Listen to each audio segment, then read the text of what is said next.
తెలంగాణలో మున్సిపల్ ఎన్నికల సందడి మొదలైంది. రాష్ట్రంలో ప్రధానమైన మున్సిపల్ కార్పొరేషన్లపై ప్రధాన పార్టీలు ఫోకస్ చేశాయి. ఈ నేపథ్యంలో కరీంనగర్ బల్దియాలో రసవత్తర పోరు నెలకొంది. స్మార్ట్ సిటీ కరీంనగర్లో సమస్యలు ఏమున్నాయి, ఎలాంటి అభివృద్ధి జరగాల్సి ఉందో మాజీ కార్పొరేటర్స్ ఏమంటున్నారు? మా కరెస్పాండెంట్ రమణ కరీంనగర్ నుంచి అందిస్తారు. మున్సిపల్స్కు తెరలేచిన నేపథ్యంలో మొత్తంగా తెలంగాణ రాష్ట్రంలో ప్రాధాన్యత కలిగిన కరీంనగర్ కార్పొరేషన్ పైన మూడు ప్రధాన పార్టీలు అధికార కాంగ్రెస్తో పాటు బీజేపీ, బీఆర్ఎస్ ఇప్పుడు దృష్టి సారించాయి. మొత్తంగా కరీంనగర్ కార్పొరేషన్ పైన గత 2 పర్యాయాలు బీఆర్ఎస్ గులాబీ జెండాను ఎగరేసింది.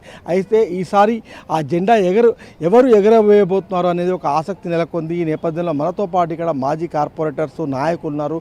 ఒకసారి మాట్లాడదాం. కరీంనగర్ సమస్యలు ఏంటి, అసలు కరీంనగర్లో జరిగిన అభివృద్ధి ఏంటి, ఇంకా జరగాల్సింది ఏంటి, వాళ్ళతో ఒకసారి మాట్లాడదాం. చెప్పండి అన్న, మొత్తంగా మీరు గతంలో 2 పర్యాయాలు బీఆర్ఎస్ నుంచి గులాబీ జెండా ఎగరవేశారు. ఇవాళ ఉన్న పరిస్థితుల్లో, సినారియాలో ఎలాంటి సిచ్యువేషన్స్ ఉన్నాయి, మీరేం చెప్తారు ఒక మాజీ కార్పొరేటర్? కరీంనగర్ ప్రజలు అభివృద్ధిని కోరుకుంటే, అభివృద్ధిని కాంక్షిస్తే ఖచ్చితంగా బీఆర్ఎస్ పార్టీ పట్ల కృతజ్ఞత ఉండాలి. బీఆర్ఎస్ పార్టీ చేసిన అభివృద్ధే కరీంనగర్లో కనిపిస్తూ ఉన్నది. అది అందరికీ తెలిసిన సత్యం. ఇప్పుడు ఏ ఏరియాలో చూసినా కూడా అండర్ కన్సిల్ డ్రైన్స్ కానీ, అద్భుతమైన రోడ్లు కానీ, చాలా వరకు కరీంనగర్లో మౌలిక సదుపాయాలు కల్పించడంలో బీఆర్ఎస్ పార్టీ ప్రభుత్వం కానీ, బీఆర్ఎస్ పార్టీ పాలకవర్గం కానీ అత్యద్భుతంగా కృషి చేస్తున్న విషయం ప్రజలందరికీ తెలుసు. అంటే ఇప్పుడు మీరు అలా చెప్తున్నారు, కానీ ఇంటర్నల్ రోడ్స్ కావచ్చు, డంప్ యార్డ్కి సంబంధించి కావచ్చు, అండర్ గ్రౌండ్ డ్రైనేజ్ కావచ్చు, ఇంకా వాటర్ ఫెసిలిటీ, మంచినీటి సౌకర్యం విషయంలో కావచ్చు, ఇంకా కూడా కొంత మనకు అక్కడక్కడ ల్యాబ్స్ కనిపిస్తుంది కదా, ఇది ఎట్లా ఫీల్ చేయొచ్చు? మీరు 2 పర్యాయాలు ఉన్నారు, ఎందుకు చేయలేకపోయారు? Thank you. మేము ఉన్నప్పుడు 2 సంవత్సరాల కింద కాంగ్రెస్ ప్రభుత్వం వచ్చింది. మా ప్రభుత్వం ఉన్నప్పుడు ప్రతిరోజు నీళ్ళు ఇచ్చినాం. రాష్ట్ర చరిత్రలో ఎక్కడ కూడా ఇవ్వలేదు. ఓన్లీ కరీంనగర్ నగరంలోనే ప్రతిరోజు నీళ్ళు ఇచ్చిన చరిత్ర కరీంనగర్కు ఉంది. ఆ తర్వాత మేనేజ్మెంట్ సరిగా లేక, ప్రభుత్వం లేక, అధికారులపై సరైన వాళ్ళపైన ఇది లేకుండా ఏం చేసినారు, రోజు నీళ్ళు కూడా మళ్ళీ రోజు తప్పి రోజు నీళ్ళు ఇవ్వడం జరుగుతూ ఉంది. ఖచ్చితంగా బీఆర్ఎస్ పార్టీ ఉన్న రోజులు చెప్పిన మాట ప్రకారం రోజు నీళ్ళు ఇచ్చినాం. 24/7 కూడా వాటర్ సప్లై కోసం ఫౌండేషన్ వేయడం జరిగింది.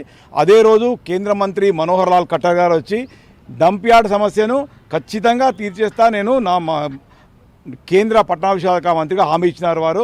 కానీ వారు నెరవేర్చలేకపోయారు. ఖచ్చితంగా రేపటికి, ఎల్లుండికి సంవత్సరం జరుగుతూ ఉంది.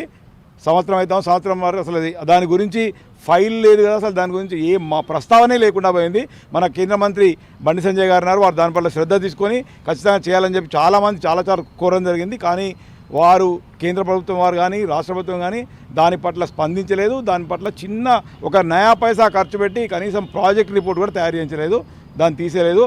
అప్పుడు మా ప్రభుత్వం ఉన్నప్పుడే దాన్ని డంప్ యార్డ్ని మొత్తం శుద్ధి చేసే కార్యం. కానీ కరీంనగర్ నగరంలో పెరిగిన జనాభా కారణంగా చాలా అతి ఎక్కువ చెత్త వస్తూ ఉన్నది. ఆ చెత్తను అక్కడెక్కడ శుద్ధి చేయడంలో కూడా మళ్ళీ మిగతా డంప్ యార్డ్ అంతా నిండిపోయిన మాట వాస్తవం.